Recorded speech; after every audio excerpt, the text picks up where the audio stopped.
Mi esposa, una cazafortunas, escondió una deuda de $260.000 y dijo, es solo una pequeña deuda. Nada grave para alguien como tú. Entonces le presenté esto. Soy un hombre de 32 años y recién salgo de mi divorcio con ella, a quien llamaré Esquiler. Tiene 30 años y, tras descubrir que ocultaba una deuda gigantesca y planeaba usarme como su cajero personal, nuestra historia dio un giro inesperado. Abróchense el cinturón, que esta crónica es larga, pero créanme, el escándalo hierve. Nos conocimos hace 4 años en la piscina de un amigo. Yo soy arquitecto de software y me había abierto camino solo, ella trabajaba en el sector del lujo, marketing, lo cual, en retrospectiva, debió ser la primera señal de alarma. Esquiler irradiaba confianza, ropa de diseñador, el último modelo de iPhone, cero preocupaciones aparentes por el dinero. En nuestra primera cita me invitó a un elegante asador sin echar un vistazo a la carta, aún recuerdo pensar, esto sí que demuestra que le va bien. Conectamos al instante, su humor, su inteligencia y su sonrisa cómplice ante mis bromas tecnológicas me hicieron sentir fuera de mi nivel. En Instagram publicaba brunches perfectos en restaurantes exclusivos y escapadas de compras en viñedos de lujo. Yo creía que todo era fruto de su esfuerzo profesional, sin sospechar que el sostén de ese estilo de vida era su padre. 8 meses más tarde, nos mudamos juntos. Mi condominio en el centro, comprado 2 años antes de conocerla, era más amplio, así que ella trajo sus costosos objetos de decoración, probablemente más caros que mi primer coche, y llenó el 80% de mi armario con su ropa. Nunca me importó, soy de camiseta y vaqueros. Sin embargo, la primera señal de alerta me pasó inadvertida. Olvidaba su chequera cada mes a la hora de pagar el alquiler, alegando comisiones retrasadas o ayuda económica a su hermana. Yo siempre cubría esos gastos pensando que lo resolveríamos más adelante, y jamás lo hicimos. Al año y medio, me propuso matrimonio. Lloré de emoción y dije que sí cuando me entregó el Rolex Explorer de edición limitada de mi abuelo, un símbolo familiar de compromiso valorado ahora en unos 50.000 USD, pero, más que su precio, su significado sentimental. Vi en sus ojos lo que creía amor profundo. Hoy sospecho que estaría calculando el valor de reventa. Poco después adopté a Rocco, un labrador mestizo rescatado de 3 años, tranquilo y cariñoso. Esquiler protestó por el pelo, los paseos y el riesgo de que el perro arruinara sus zapatos de diseñador,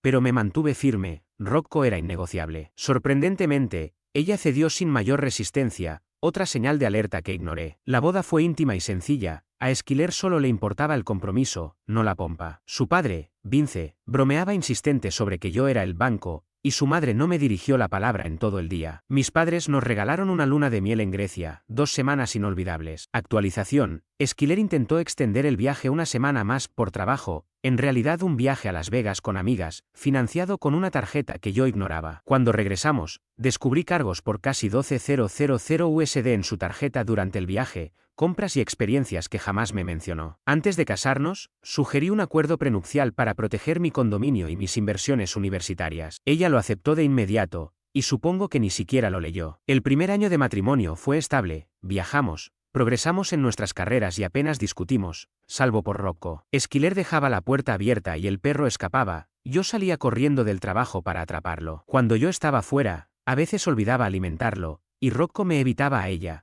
Salía de la habitación si ella entraba. Además, me dejó encargarme de la decoración sin avisarme que había solicitado a la administración añadir su nombre a la escritura de mi condominio. Lo atribuía a un error administrativo hasta que lo aclaré. Hace un mes, Esquiler salió un viernes temprano diciendo que debía asistir a un retiro obligatorio durante el fin de semana. Más tarde supe que fue ese viaje a Las Vegas con sus amigas, pagado con una tarjeta propia. Mientras disfrutaba la calma con Rocco, recordé que debía preparar la documentación para los impuestos. Fui a mi despacho y rebusqué durante 1 hora en el archivo que ella había reorganizado meses atrás, pero solo di con recortes de revistas y folletos de viajes de lujo. Confundido, intenté hallar nuestras facturas y recibos fiscales sin suerte. Entonces, Rocco entró al estudio y olfateó siniestramente el cajón inferior del mueble. Al principio lo alejé, pero la curiosidad me ganó. Abrí ese cajón y descubrí una carpeta manila desgastada, oculta tras basura de revistas antiguas. Sentí un nudo en el estómago al ver el título. Personal S. La primera hoja era un extracto de Chase Sapphire Reserve con saldo de $32.489 americanos. Luego, una American Express Platinum con $28.675 americanos. Después, una tarjeta Nordstrom con 16.320 USD,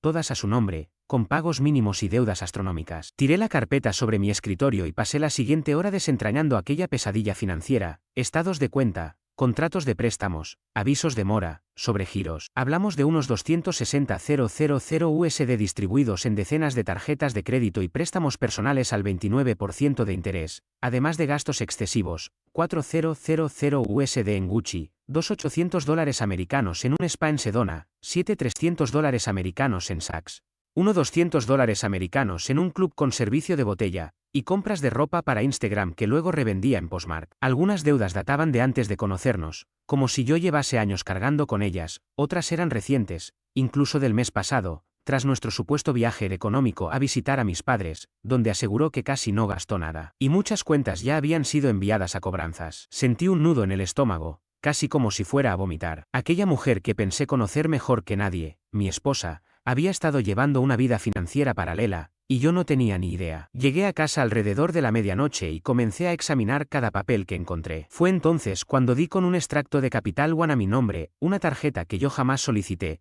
con un saldo de $22.000 y 60 días de mora. A continuación apareció un estado de cuenta de Citi, luego, otro de Bank of America, idéntico escenario, cuentas que no me correspondían, todas con pagos atrasados que destrozaban el historial crediticio que había construido desde la universidad. Descubrí que esos extractos no llegaban a nuestro buzón habitual, sino a un apartado postal que desconocía, el P.O. Box 248, en un correo apartado del centro. Alguien, resultó ser ella, estaba interceptando mi correspondencia, abrió mis cartas, hizo pagos mínimos con la cuenta corriente conjunta y jamás me lo comentó. Aquella revelación me quitó el sueño. Pasé la noche en vela, rebuscando en Google todo lo relacionado con el robo de identidad entre cónyuges, las leyes de bienes gananciales y la posibilidad de fraude matrimonial en mi estado, donde la deuda contraída en matrimonio puede recaer a medias sobre ambos. A eso de las 3 de la madrugada di con una caja llena de correspondencia en su armario, cartas y ofertas de tarjetas de crédito que ya habían sido abiertas y reselladas para parecer intactas, estados de inversión que yo seguía de cerca y hasta una carta de cumpleaños de mi abuela con un cheque de $100, que nunca me habían entregado. Al amanecer, impulsado por una descarga de adrenalina, y tras un Red Bull, desplegué todo lo hallado sobre la mesa del comedor, impresiones de estados de cuenta, hojas de cálculo detallando patrones de gasto, un cronograma de fechas y montos. Tenía que hacerla ver, sin posibilidad de excusa, el tamaño de su traición. Rocco, nuestro perro, permaneció a mi lado todo el fin de semana. Cada vez que apartaba la vista de algún horror financiero, lo miraba y pensaba, ¿puedes creer esto, amigo? Él ladeaba la cabeza como si pensara, te lo dije, estás en problemas, hermano. El domingo por la noche, escuché el giro de llave en la cerradura. Rocco pasó de relajado a alerta en un instante y se colocó plantado entre mí y la puerta, como un guardaespaldas peludo. Esquilar entró con una sonrisa despreocupada y una pequeña bolsa de compras, más ropa, naturalmente, sin imaginar lo que hallaría. Al asomarse al comedor y ver la mesa cubierta de papeles, su expresión cambió, primero el asombro, luego una calma extraña, como si hubiese ensayado el momento. ¿Qué es todo esto?, preguntó, dejando caer la bolsa. Me crucé de brazos y le respondí, con Rocco firme a mi lado. Esto es lo que descubrí. Se aproximó sin prisa, examinó los documentos y soltó un suspiro dramático, como si yo hubiese cometido una simple imprudencia. Se sentó, entrelazó los dedos y murmuró las palabras que sellaron el fin de nuestro matrimonio. Escucha, cariño, es solo una deuda, nada grave. $260.000 no es nada para alguien como tú. ¿Alguien como yo?, pregunté, esforzándome por no perder la calma mientras las manos me temblaban. ¿Qué quieres decir con eso? Ella me tomó de la mano, y con esa sonrisa que me erizaba la piel, afirmó, ganas mucho dinero, tu familia tiene recursos y tus inversiones van de maravilla. Simplemente la pagaremos entre los dos, eso es lo que significa estar casados. Fue en ese instante cuando comprendí que no se trataba de un error ni de malos hábitos de gasto, ni siquiera de una adicción a las compras. Era un plan cuidadosamente orquestado desde el principio. Me había cazado para aprovechar mi historial crediticio, evaluó mis finanzas y decidió usarme como su salvavidas económico. ¿Tenías pensado decírmelo?, insistí. Ella se encogió de hombros. ¿Para qué estresar ahora? Podemos solucionarlo. Le señalé la consulta de crédito más reciente, una solicitud de préstamo tramitada la semana pasada con mi número de seguro social, sin mi consentimiento. Eso era robo de identidad. Esquilar, esto es fraude, dije, y no lo hace un extraño, lo hace tu esposa. Ella puso los ojos en blanco. No seas dramático. ¿Qué hay de extraño en que tu esposa use tu información? Lo nuestro es de los dos, ¿no? Cuando le pregunté por las tarjetas a mi nombre, ni siquiera negó haberlas abierto. Se justificó, ganas 6 cifras y apenas gastas. Yo lo gestionaba todo. Le recuerdo que, según nuestro acuerdo prenupcial, mis inversiones tecnológicas anteriores al matrimonio estaban protegidas. Su rostro palideció, Nunca lo había leído con atención y sí, aquel texto cubría absolutamente todos mis activos previos. Esa misma noche dormí en la habitación de invitados, incapaz de conciliar el sueño. Rocco abandonó su rincón habitual y se tumbó a mi lado. Él fue el único en la casa que me demostró lealtad. A la mañana siguiente preparó el desayuno, mientras yo meditaba qué hacer. Le dije, tus secretos terminan aquí. Por la tarde llamé a mi abogado, Frank, un exmilitar de 50 y tantos reconocido por su ferocidad en los tribunales de familia. Su despacho era modesto, sobre una cafetería en el centro. He visto muchas cosas en mis 20 años de práctica, me dijo tras escuchar mi relato, pero esto supera todo, calculado, no solo mentira, sino agresión deliberada. Frank confirmó que,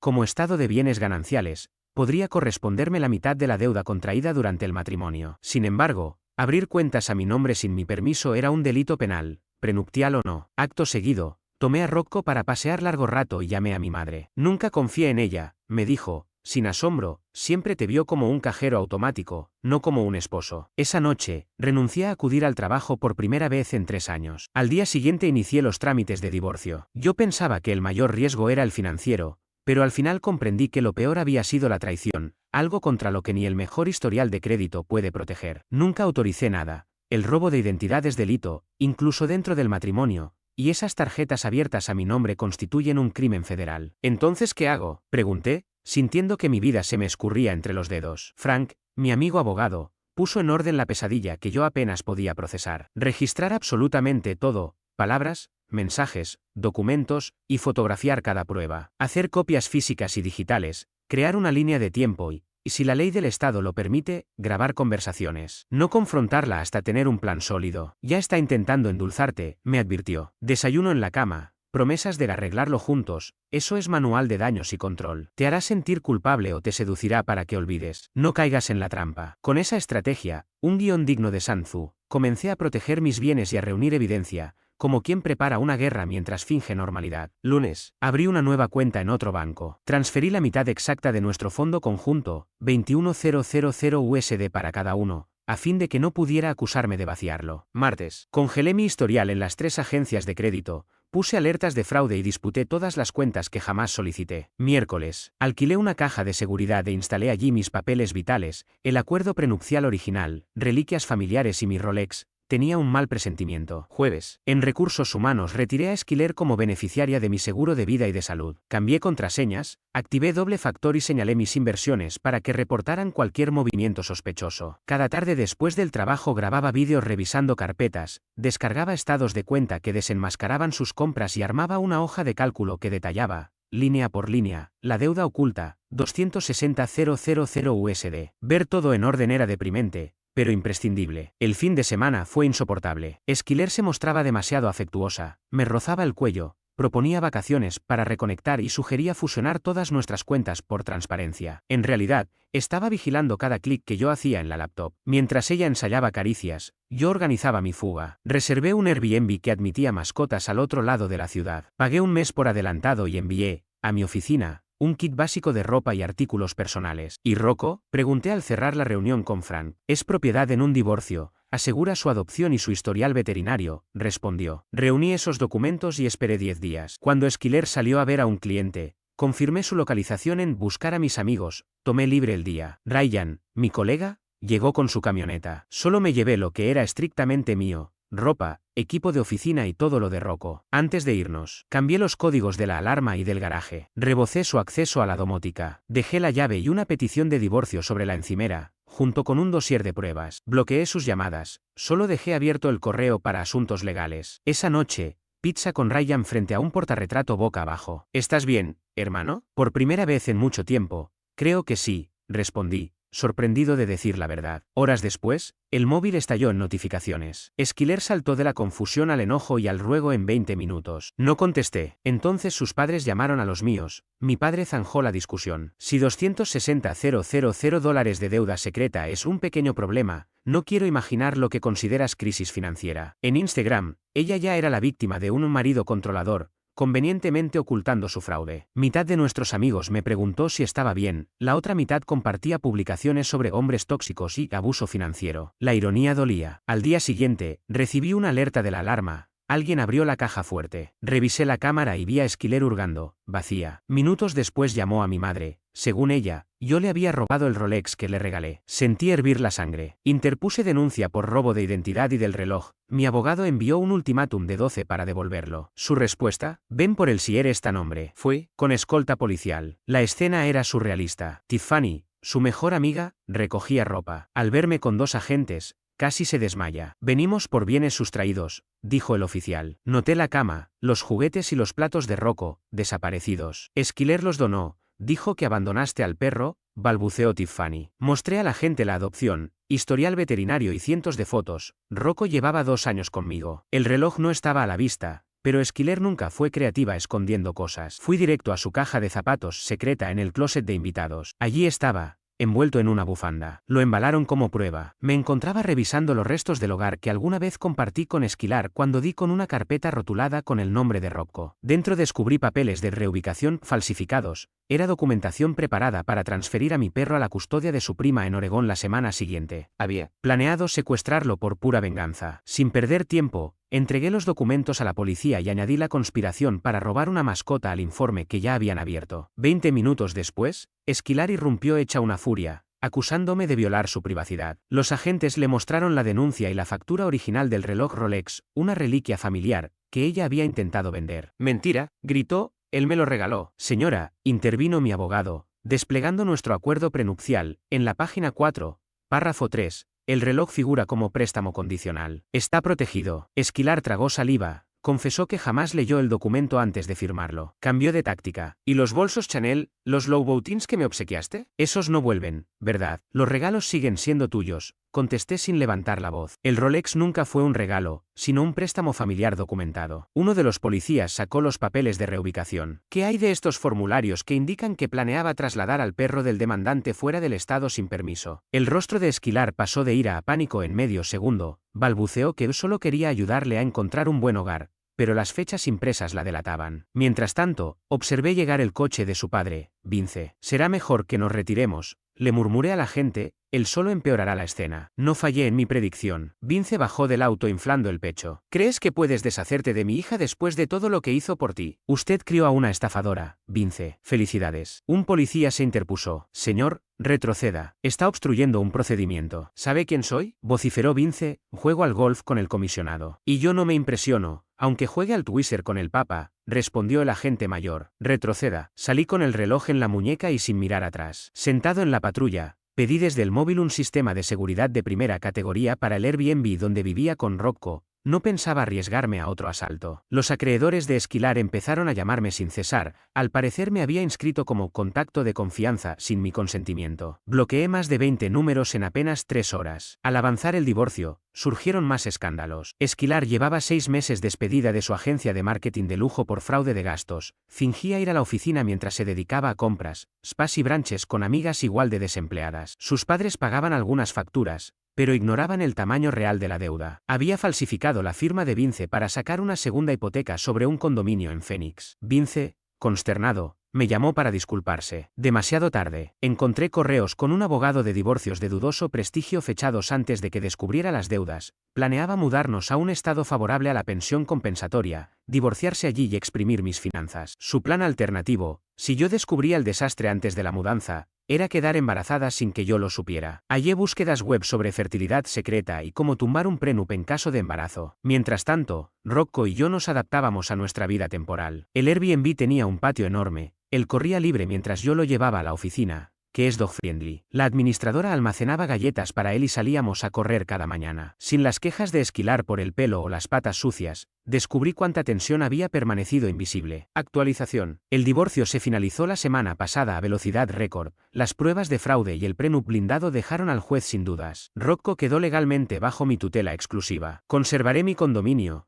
todas mis inversiones previas al matrimonio y mis cuentas de jubilación. Esquilar fue condenada a cubrir sus propias deudas, a someterse a asesoría financiera obligatoria y a mantener una distancia de 500 pies, 150 metros, de mí, de mi casa, de mi trabajo y de Rocco. Solo pudo llevarse sus pertenencias personales, excepto el Rolex, y el coche de alquiler que ya estaba a su nombre. Al escuchar el veredicto, Esquilar rompió en lágrimas de pura rabia. Esto es injusto. Es un juicio abierto. Considérelo una lección sobre honestidad y responsabilidad fiscal, replicó la jueza Harris, imperturbable. Esquilar intentó acercarse de nuevo. Mi abogado le recordó el perímetro judicial y un sheriff dio un paso al frente. Retrocedió siseando. Esto no ha terminado. Para mí, sin embargo, estaba terminadísimo. 3 acreedores ganaron sentencias contra ella. Le embargan el salario. Volvió con sus padres porque su puntaje crediticio cayó al nivel apocalíptico. Intentó reinventarse como coach de bienestar financiero en Instagram, pero un cobrador descubrió su cuenta y dejó comentarios sobre sus deudas en cada publicación. Vince tuvo que vender la casa de vacaciones para cubrir la hipoteca que su hija falsificó a su nombre. Descubrí que yo no fui su primera víctima, solo el pez más grande. Compré la parte de mi socio y expandí la empresa. Acabamos de firmar un contrato que duplicará los ingresos anuales. Dejé el condominio, demasiados recuerdos, y adquirí una casa con un patio gigantesco para Rocco. El despacho incluye una cama integrada para él. Viajamos juntos siempre que puedo. Voy al gimnasio y retomé hobbies. Los fines de semana hago ciclismo de montaña y me uní a un grupo local de póker. He tenido un par de citas sin compromiso, no hay prisa por nada serio. Rocco ha ganado 2 kilos de músculo. La peluquera dice que su pelaje nunca lució mejor. Probablemente porque ya no vive estresado. Una paseadora lo lleva de excursión cuando tengo reuniones eternas y se hizo amigo del Golden Retriever del vecino. El Rolex descansa en una caja de seguridad. Quizá algún día lo herede alguien que lo merezca, o quizás lo guarde como recordatorio de confiar en mi intuición. Hace unos días, Esquilar me envió un correo, el primero que no era amenaza ni reproche. Dice estar en terapia, enfrentando su relación tóxica con el dinero y me pide perdón. No he respondido. Ciertos puentes conviene dejarlos incendiados. Vince también escribió, espero que estés satisfecho. La verdad, lo estoy. Mi abuelo solía decir al entregarme el Rolex, el tiempo es valioso, hijo, no lo malgastes en quien dilapida tu confianza. Ahora, mientras escribo, Rocco aporrea el suelo con la cola sin entender que su instinto me salvó de más años de engaños. Esta noche celebraremos, un hueso nuevo para él y una cerveza fría para mí. Por los perros leales y la libertad financiera, los únicos compañeros que un hombre necesita. Durante mi recuperación de espalda apenas me doblaba para calzar calcetines. Mi esposa, al verme forcejear, se burló, eres un electrodoméstico inútil, ni sé por qué vuelvo a casa. Sonreí y dije, estaré bien. Anoche lamentó sus insultos. Tengo 38 años, y hace 6 semanas me operaron de la columna por una hernia discal que me salió levantando una caja demasiado pesada. Durante casi 20 años he trabajado con mi cuerpo, así que el primer mes de recuperación fue un infierno. No podía ni llegar al baño sin sentir un dolor que me retorcía por dentro. Aún hoy, al doblarme mínimamente, parece que me estuvieran clavando cuchillos en la espalda. Ya en la 5ª semana noté cierta mejoría, pero seguía sin poder hacer algo tan básico como ponerme los calcetines sin sudar, retorcer la cara y usar el gancho que me prestaron en el hospital. Una tarde, mi mujer, Pamela, 36 años, entró al dormitorio y se plantó frente a mí, observando con los brazos cruzados mi lucha contra esos malditos calcetines. Y lo soltó sin inmutarse. Pareces un artilugio estropeado, inútil y que ocupa espacio. Me quedé helado. ¿Hablaba en serio? ¿Me comparaba con un electrodoméstico roto? Pensé que quizá bromeaba con ese humor negro que algunas parejas practican, pero su cara era de disgusto absoluto. Y cuando no respondí, añadió con más peso. ¿En serio?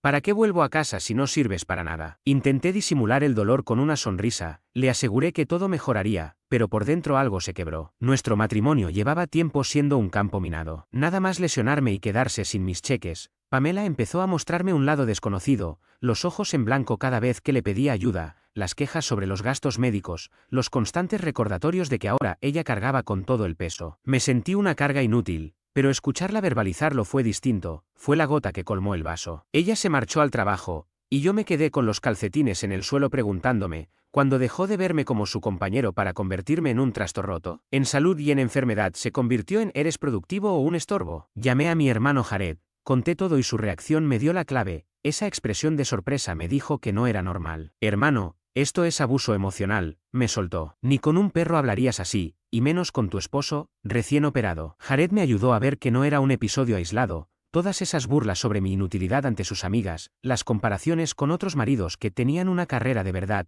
todo se acumulaba. La pregunta de Jared fue directa, si Vicky me hablara así a mí, ¿qué me dirías? Vicky, su esposa, es quizá la persona más dulce que conozco. Sin dudarlo le dije que debía defenderse, que nadie merece ese trato. De pronto, lo tuve claro. Necesitaba pruebas. Instalé una grabadora en el móvil. Al día siguiente, no tardé en capturar otra joya. Pamela volvía de compras con bolsas repletas, a pesar de nuestro ajustado presupuesto por mis facturas médicas, y cuando le pedí un vaso de agua para mi fisioterapia, me soltó que esperaba que creciera de una vez, que era como cuidar a un niño. En la semana siguiente recogí más pruebas, llamadas con amigas en las que me describía como mercancía dañada, reproches por trabajar poco, como si la recuperación fuera unas vacaciones, y, mientras tanto, descubrí en su portátil transferencias millonarias de nuestro fondo de emergencia a su cuenta personal, usada para spas, comidas caras y compras en línea. Aún así, no la confronté. Llamé a mi madre, Mabel, de la que siempre he recibido honestidad brutal. Tras contarle todo, me confirmó que mi matrimonio estaba cruzando la línea de lo tóxico. El matrimonio es para apoyarse cuando uno cae, no para patear al otro mientras está herido, me dijo. Gracias a ella contacté a un abogado que me orientó sobre cómo protegerme,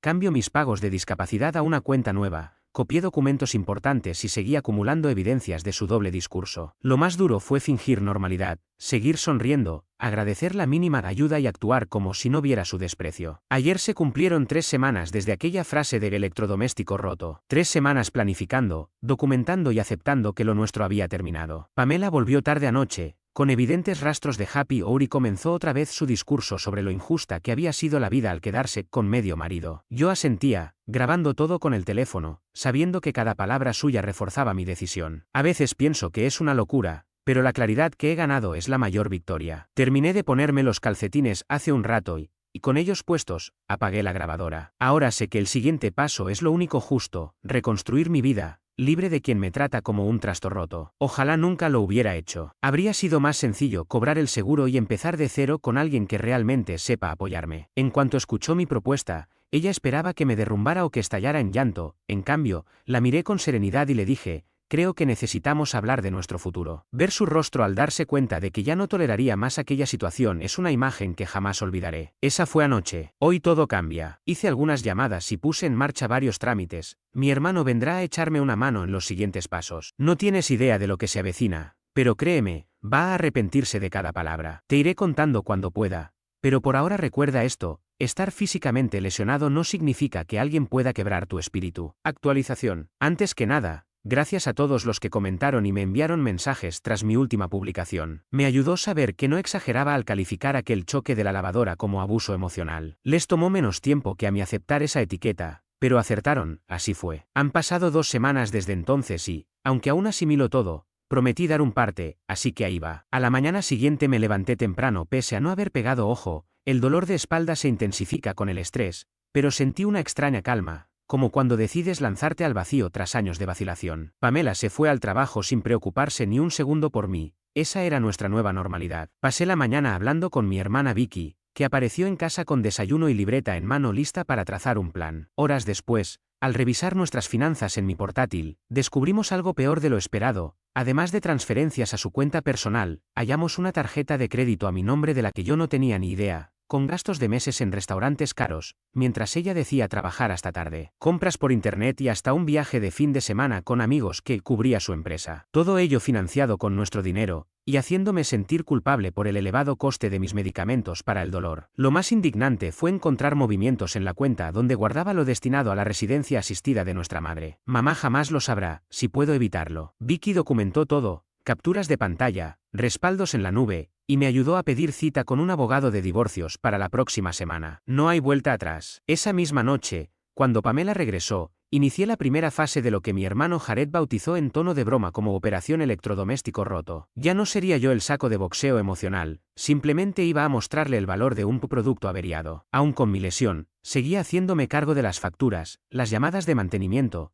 el seguimiento de citas, los pedidos de la compra online, la relación con el casero, todo el trabajo invisible que mantiene una casa en marcha. Ella creía que con un par de cenas ocasionales y mi nómina ya aportaba suficiente al matrimonio. Era hora de ilustrarlo. Cuando preguntó por la cena, me encogí de hombros. Hoy no pedí nada. Hizo un comentario sarcástico sobre no poder ni gestionar un reparto de comida, y yo asentí. Supongo que soy bastante inútil ahora. A la mañana siguiente, el desagüe de la ducha se atascó, algo que normalmente arreglaba en 10 minutos, y le expliqué que ni me doblaba para cargar con esa tarea. Quizá debería llamar a un fontanero. Se burló del gasto y terminó yéndose a casa de su madre para ducharse antes de ir al trabajo. Día tras día dejé de hacer todo lo que antes gestionaba. No pagué la factura de la wifi y el servicio se cortó en mitad de su programa favorito. Ignoré el ruido extraño del coche hasta que volvió a encenderse con dificultad. No hice el pedido de la compra ni saqué la basura. Con cada pequeño desastre doméstico su frustración crecía, Y yo simplemente le recordaba con calma sus propias palabras: electrodoméstico averiado, recuerda. No esperes mucho de un artículo dañado. La verdadera llamada de atención llegó un domingo por la noche, cuando el inodoro de nuestro único baño se atascaron. Yo siempre agarraba el desatascador sin importar el dolor,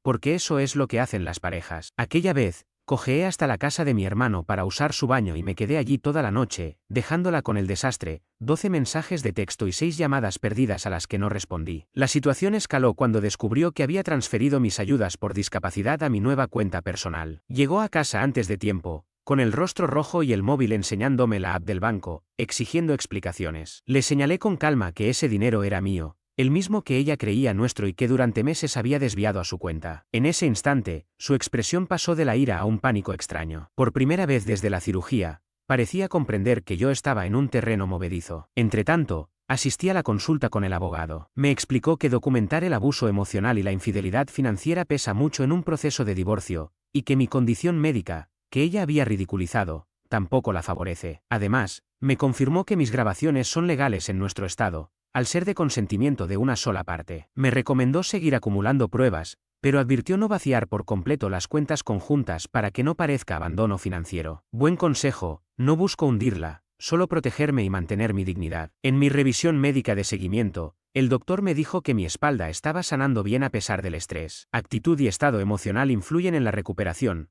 comentó, y me preguntó si todo estaba bien en casa. Le contesté con una palabra que ahora me sé de memoria: no. Por primera vez fui completamente sincero sobre lo que estaba ocurriendo. Añadí una nota en mi historial médico acerca del estrés doméstico que estaba entorpeciendo mi recuperación. Más pruebas para el proceso de divorcio. El fin de semana pasado llegó el punto de quiebre. El coche de Pamela no arrancó, un problema que yo había estado postergando. Ella había perdido además un brunch importante con sus amigas, y al volver a casa entró furiosa, acusándome de descuidar el mantenimiento, algo que siempre había sido mi responsabilidad. La miré en silencio y le pregunté cómo pretendía que un electrodoméstico averiado arreglara un motor. Aquellas palabras quedaron suspendidas en el aire. Vi, por un instante, un destello en su rostro, tal vez reconocimiento, quizá culpa, pero enseguida derivó en defensa. Entonces ella empezó a enumerar todos los sacrificios que había hecho por mí durante la convalecencia, que ella había sido quien trabajaba mientras yo no hacía nada, que era injusto que llevara todo el peso. Fue en ese momento cuando reproduje la grabación en la que decía, con claridad: ojalá no me hubiera despertado de la operación, así podría cobrar el seguro y buscar a un hombre de verdad. Lo había fingido solo para que se escuchara a sí misma y comprendiera en qué se había convertido. Pamela palideció, rompió a llorar y de nuevo encendió la ira, el ciclo habitual de quien se siente expuesta en su peor versión. Siguió una conversación larga y extenuante, la más honesta que habíamos tenido en meses. Admitió que le molestaba convertirse en la fuente principal de ingresos, confesó sentirse atrapada, comparándose con parejas de amigas suyas que la superaban en salario y estilo de vida, como si mi lesión fuera un agravio personal contra su posición social. La dejé hablar y, al terminar, le mostré los documentos que mi abogado había preparado. Al principio creyó que era otra artimaña para asustarla, pero cuando leyó el papeleo, algo cambió, la realidad la alcanzó. Esa noche durmió en casa de su madre. Al día siguiente regresó distinta, apagada, casi arrepentida. Empezó a tener pequeños gestos: traerme agua sin que lo pidiera, ofrecerse a ayudar con las rehabilitaciones, demasiado tarde, pero curioso de observar. Ayer, mientras yo trabajaba, mi hermano y mi hermana vinieron a empacar sus cosas. Solo recogimos sus efectos personales, ordenados en cajas, y los dejamos en el garaje junto a una nota en la que explicaba que necesitaba espacio y que creía mejor que se quedara con su madre hasta resolver los asuntos legales. Cambié también la contraseña del wifi, un detalle nimio, tal vez insignificante, pero tremendamente satisfactorio. Cuando regresó y vio sus pertenencias en el garaje, perdió el control. Tocó el timbre insistentemente durante 20 minutos, me llamó con insultos de todo tipo y amenazó con acciones legales. Suerte con eso, pensé. Al no funcionar ninguno de sus arrebatos, me desplomé en sollozos en el umbral. Vi la escena por la cámara de seguridad con una extraña indiferencia, ni satisfacción ni furia, solo vacío, como contemplar la ruina de un desconocido. Hoy mi teléfono rebosa de sus mensajes, que oscilan entre disculpas y nuevas amenazas. No he contestado ni uno. Mi abogado recomendó silencio total salvo por vías oficiales. Lo más curioso es que mi dolor de espalda parece más llevadero. El médico dijo que el estrés amplifica el sufrimiento físico, y supongo que tenía razón. De momento estoy quedándome con Jared, que me ayuda con mi movilidad, y mi hermana busca un departamento pequeño y accesible. Mi madre llama cada día, preocupada pero comprensiva. A los 38 años es raro tener que rehacer la vida. Yo nunca pensé en empezar de cero, pero prefiero eso a pasar otro día siendo el electrodoméstico averiado de alguien. Finalmente me siento con fuerzas para actualizar. Es extraño mirarse al espejo después de meses y no reconocerse, no en un sentido profundo, sino en lo cotidiano. El tipo que no podía ponerse sus propios calcetines sin llorar de dolor ahora sale a caminar 30 minutos diarios. El mismo que aceptaba en silencio que le llamaran inútil, hoy planta cara sin dudar. El cambio llega despacio, hasta que de pronto es evidente. Para quienes apenas se suman, soy el hombre al que su esposa llamó inútil mientras él se recuperaba de una cirugía de espalda. En la última actualización conté que me mudé, inicié el divorcio y que Pamela vivió una crisis en nuestro porche tras ver sus cosas embaladas en el garaje. Desde entonces ha habido más giros. La semana que me instalé en casa de Jared, los mensajes furiosos cesaron y aparecieron textos extrañamente dulces, como si alguien hubiera secuestrado a mi verdadera esposa y la reemplazara por un chatbot programado para la ternura. ¿Necesitas algo? ¿Recuerdas los buenos tiempos? El famoso love bombing que me explicó mi nueva terapeuta. No contesté nada, todo quedó guardado en mi carpeta de pruebas. Luego apareció el mono volador, primero fue su madre, implorando que Pamela solo estaba estresada y que aquello no había sido tan terrible. Le respondí honestamente, que tenía grabaciones de cada insulto y de aquel deseo de que no despertara. Silencio sepulcral al otro lado de la línea. Después vinieron amigos en común, algunos preocupados, otros replicando la versión distorsionada de Pamela. Me cansé de aclarar uno a uno y creé un chat privado, agradecí su interés, pedí que no hablaran mal de ella para ganar simpatía, y bloqueé a quienes insistieron. 3 semanas después de mi mudanza, recibí un mensaje de la hermana de Pamela. Santiago organizaba una cena e, inadvertidamente, nos había invitado a ambos. Pensé en no ir, pero tuve otra idea. Era la oportunidad perfecta para las grabaciones. Llegué un poco tarde. Vi el susto en la cara de Pamela cuando entré, y el desconcierto de Santiago y su esposo al verme. Los saludé. La recuperación va bien, la fisioterapia finalmente me permite moverme sin tanto dolor. La velada resultó tremendamente incómoda. Pamela fingía normalidad, el papel de esposa atenta. ¿Te falta algo? Otro cojín. Mientras sus familiares intercambiaban miradas desorientadas. Al terminar el postre, Santiago me preguntó cómo iban las cosas, justo antes de que Pamela intentara interrumpir con otra versión inventada. Dije con toda calma que íbamos a divorciarnos. El silencio se adueñó de la estancia. Pamela intentó enseguida minimizar la situación, contándoles a todos cómo mi dolor de espalda me había deprimido y vuelto irracional, y cómo ella solo había sido mi apoyo durante la recuperación. Entonces saqué el teléfono, y sin animosidad, advertí que no había venido a montar un espectáculo, pero que tampoco permitiría que Pamela reescribiera la historia a su antojo. Miré a Santiago, él asintió con una expresión de sincera preocupación. Reproduje 3 grabaciones. Primero, la quejumbrosa alusión al aparato roto, donde ella se quejaba de trabajar tanto mientras yo no hacía nada. Después, el fragmento más duro, en el que confesaba que deseaba no haber despertado de la cirugía para quedarse con el dinero del seguro. Nunca olvidaré sus miradas, Santiago con lágrimas en los ojos, su esposa casi refugiándose bajo la mesa, y Pamela pálida, como si hubiese visto un fantasma, al reconocerse a sí misma en su propia voz delante de quienes tanto la amaban. Al terminar, guardé el móvil y esperé. Santiago preguntó si aquello era realmente su voz. Pamela deslizó que las grabaciones podían estar manipuladas, pero mi cuñado, experto en producción de audio, negó con la cabeza. Sonaban auténticas. Me levanté, agradecí la cena, Santiago me abrazó en la puerta y, en un susurro, se disculpó por todo. Le dije que no tenía ninguna culpa. A la mañana siguiente, mi teléfono explotó con mensajes de la familia de Pamela. Después de que me marchara, ella había tenido un colapso emocional, admitiendo las grabaciones pero achacándolo todo al estrés de ser la única proveedora mientras yo sanaba. Su familia no le creyó. Mientras tanto, el proceso de descubrimiento financiero avanzaba. Se reveló que no solo había vaciado gran parte de nuestros ahorros conjuntos, sino que había acumulado más de $20.000 en deudas de tarjetas de crédito en el último año, gastos que yo desconocía por completo, ropa de diseñador, cosméticos caros, escapadas de fin de semana que fingía eran viajes de trabajo. A mi abogado le dio vértigo. En nuestro estado, ocultar activos y engañar a la pareja sobre las finanzas se castiga con rigor en un divorcio, sobre todo cuando uno de los cónyuges está médicamente vulnerable. El punto de inflexión llegó en la mediación. Pamela apareció con una abogada beligerante, decidida a luchar por su parte de nuestros bienes. Mi abogado respondió presentando más grabaciones y las pruebas económicas. Fue como ver a alguien desinflarse en tiempo real. Tras 4 horas, Pamela aceptó un acuerdo prácticamente idéntico a mis demandas, mi parte íntegra de los activos legítimos, sin pensión alimenticia y ella se haría cargo de las deudas secretas que había generado. La jueza rubricó todo la semana pasada, 8 años de matrimonio disueltos en una audiencia de 10 minutos. Mientras todo esto ocurría, mi espalda mejoraba notablemente. La fisioterapeuta comenta que estoy sanando más rápido de lo previsto ahora que se evaporó el estrés. Ya puedo agacharme para calzarme mis propios calcetines, un triunfo pequeño,